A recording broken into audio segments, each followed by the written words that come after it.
So, you know now how to make random numbers. You know now how to call a function. So, how are we going to wind up putting this all together? You already know how to make print statements. You already know how to make input statements. For those of you that did the previous lectures, it's all just now a matter of organization. And how are we going to organize all of this? Well, let's talk a little bit about nested if statements, because we can put these in all together. I can simply have I'll just name var x, or var x equals 1. Why not? And I'll just name this guy var y equals, I don't know, I'll make it 10. So now we have some if statements here that we can wind up doing. So, if, var x equals 1, then something will happen. Whoops.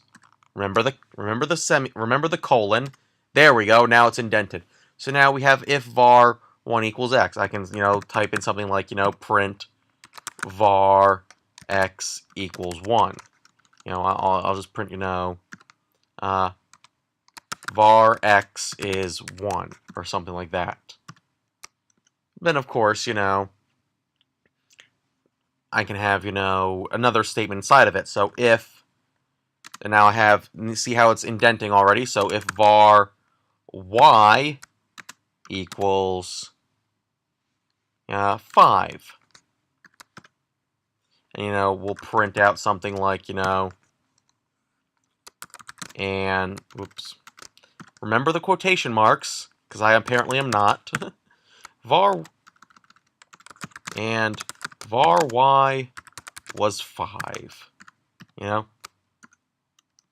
of course I go elif,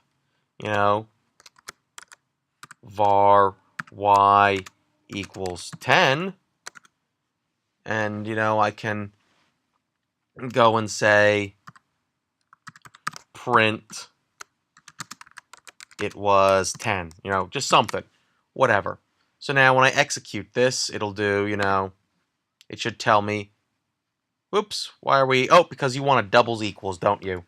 You want double equals. Yeah, so it told me var x is 1 because it says it was 1, so if it was 1, then we're going to print that's 1.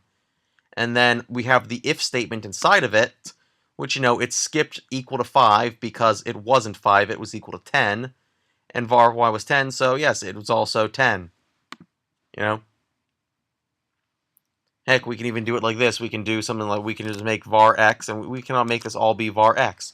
So if var x is, less than equal to 10, var x is less than 10.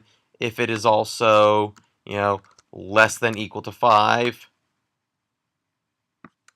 and less than or equal to 5,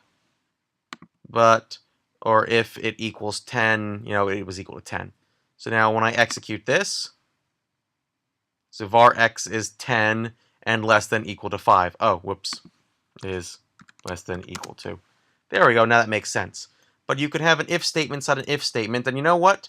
Since it's also less than equal to 5, we can make another if statement inside of this. If, var x is, less than equal to 3, then we can go and print also print and whoops, less than 3, execute. And as you can see, it keeps going inside and inside and inside because I'm still matching the criteria. It's less than equal to 10, it's less than equal to 5, it's less than equal to 3. You can keep making stricter and stricter criteria. But if I change this and now it's 7, execute, it's less than equal to 10. And it didn't match this criteria of less than equal to 5. It also didn't match this criteria of being exactly equal to 10. So it just simply printed this part and then skipped the rest. So yes, you can have if statements inside of if statements in order to judge the logic, which is probably how you should do your rock, paper, scissors, because what are you going to do? You're going to wind up checking two variables. You're going to check, to see if the if the human player, whatever we wind up naming them, by the way, don't ever name anything with a space in there because it's not going to understand it. And it's going to check if they're going with rock, paper, or scissors. And then you're also going to be checking your com player, right?